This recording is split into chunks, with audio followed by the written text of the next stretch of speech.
वृंदावन थाना क्षेत्र के गोरानगर कॉलोनी में सुबह सुबह का वक्त था और बीड़ी किंग जिन्होंने दिनेश बीड़ी 555 नंबर को शुरू किया था और 35-40 सालों में अथक प्रयासों के बाद करोड़ों का कारोबार खड़ा कर दिया। वो सुबह अपने घर में जागे थे, सुबह चाय का इंतजार कर रहे थे और इसी बीच एक बार फिर से उनका बीच वाला लड़का जो कि उनके 3 पुत्रों में से बीच का उनके साथ रहता था, वो सुबह सुबह आया और उसने सामने से आकर के पिस्टल तानी और अपने पिता यानी बीड़ी किंग के नाम से जाने जाने वाले वृंदावन में प्रभावशाली लोगों में से एक सुरेश को गोली मार दी। सुरेश जो कि उसके पिता थे, उनके सीने में ये गोली लगी और उसके बाद वहीं पर तड़पने लगी।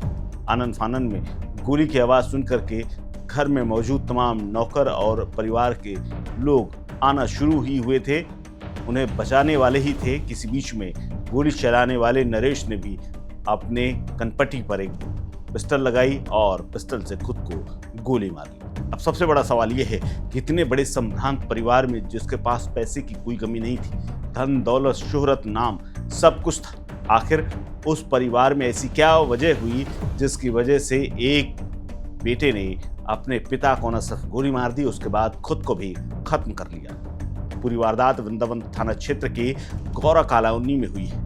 यहाँ पर प्रतिष्ठित बीड़ी कारोबारी इस परिवार की जिसकी प्रतिष्ठा दूर दूर तक थी और बंगाल तक इनका व्यवसाय फैला हुआ था, उसमें पिता और पुत्र के दोनों के झगड़े ने दोनों की जान ले ली है।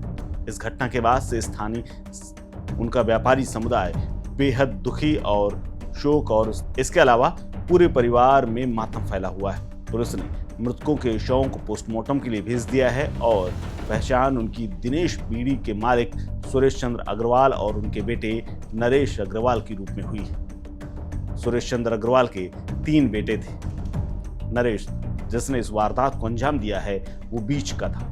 बड़ा बेटा दिनेश जिसके नाम से उन्होंने दिनेश बीड़ी के नाम से कारोबार शुरू किया था और ये कारोबार दिन दुगना रात चौगुना बढ़ता रहा और धीरे धीरे पूरे भारत में फैल गया। 555 नंबर की बीड़ी देश नहीं विदेशों तक में सप्लाई होती है, इसीलिए कारोबार के सिलसिले में ही उनका बड़ा बेटा दिनेश कोलकाता में रहता है और वहां से तंबाकू से लेकर के उसका पत्ता तक देखता है, यानी कोलकाता का जो काम काज है वो उनका बड़ा बेटा देखता है। छोटा बेटा महेश अपने पिता सुरेश के साथ ही रहता था।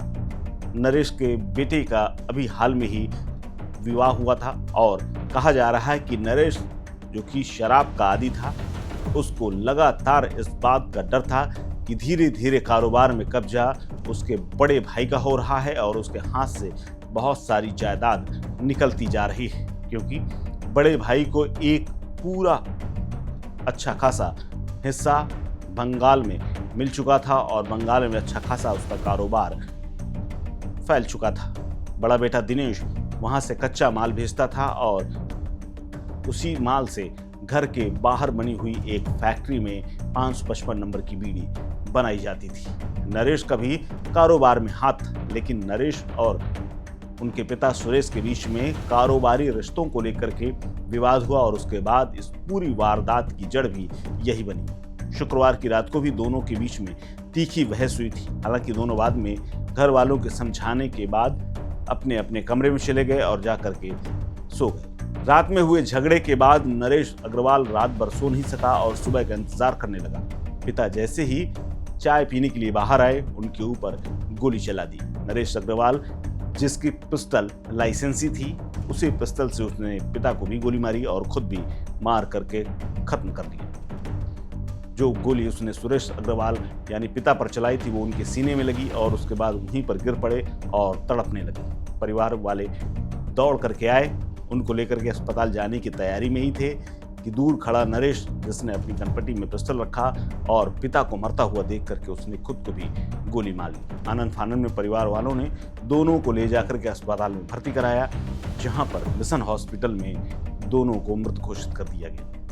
रामकृष्ण मिशन सेवा अस्पताल के बाहर बड़ी संख्या में व्यापारियों का मजमा लग गया। पुलिस भी मौके पर पहुंची और डॉक्टरों ने जांच के बाद दोनों को जब मृत घोषित कर दिया तो पुलिस ने दोनों को सील करके उनके शव को पोस्टमार्टम के लिए भेज दिया। पुलिस ने अस्पताल पहुंच करके परिजनों से पूछताछ की और शवों को कब्जे में लेकर के पोस्टमार्टम के लिए भेजा और बाकी चीजें अब धीरे धीरे फॉरेंसिक के साथ साथ लाइसेंसी पिस्टल को भी बरामद करके जांच की जा रही है। लाइसेंसी पिस्टल से गोली मारे जाने की इस वारदात को लेकर के पुलिस का कहना है कि दोनों के बीच में पारिवारिक विवाद था, पारिवारिक कलह की वजह से ये पूरी घटना हुई है।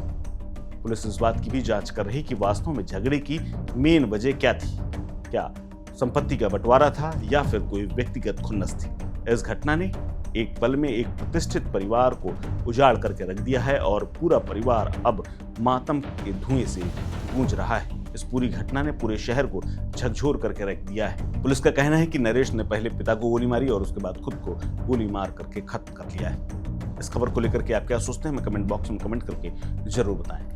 नमस्कार। Subscribe to One India and never miss an update. Download the One India app now.